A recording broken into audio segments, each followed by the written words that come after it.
ఒక్కసారి వచ్చి పోమ్మా మెరుపుతీగా. లేబా వెళ్ళిపోదాం. తప్పురా. తప్పేంటండి? ఇందాక నేను చీర కనపడింది, ఇప్పుడు అసలు ఏమీ కనపడలా. ఏమి చూడకుండా పెళ్లి చేసుకుంటావా? పిల్లకి కొంచెం సిగ్గెక్కువ, తుర్రుమంటది. అందుకే మెరుపుతీగని పేరు పెట్టిన. మీరు ఏ పేరు పెట్టుకుంటే మాకెందుకండి? పెళ్లి చూపులు అన్న తర్వాత ఆ పిల్ల ఎదురుగా కూర్చొని నేను కూర్చొని లుక్సు మాత్రం మాట్లాడుకోవాలి కదా. అసలు మేము పెళ్లి చూపులకు వచ్చావా, మొదమెట్ల పరుగు పందెం చుట్టానికి వచ్చావా? బ్రహ్మం అరవకు. ఒక్కసారి అమ్మాయిని నిదానంగా రమ్మనండి. దాన్నేం భాగ్యం.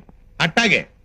అమ్మా మెరుపుతీగ, రాజన్న వచ్చినాడు, పెళ్లి కొడుకు రాంబ్రహ్మ వచ్చినాడు, వాళ్ళ సైడ్ బంధువులు. రాంబ్రహ్మ వచ్చినాడు, పెళ్లి కొడుకు చచ్చినాడు, బంధువులంతా చచ్చినారు అని ఓ దీర్ఘాలు తీసి ప్రాణాలు తోడేస్తావు కదా. ఆ పెళ్లి కూతురి ఒకసారి చూపిస్తావు. అమ్మాయిని కాస్త కాఫీ తీసుకురమ్మని చెప్పండి. అట్టాగా. అట్టాగే. కాఫీ తీసుకురా అమ్మా మెరుపుతీగ. కాఫీ నాకు అలవాట్లేదమ్మా.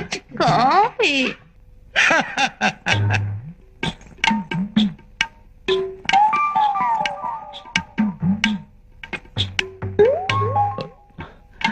పెళ్లి కొడుకు ఇతనమ్మా, బాగా చూసుకో.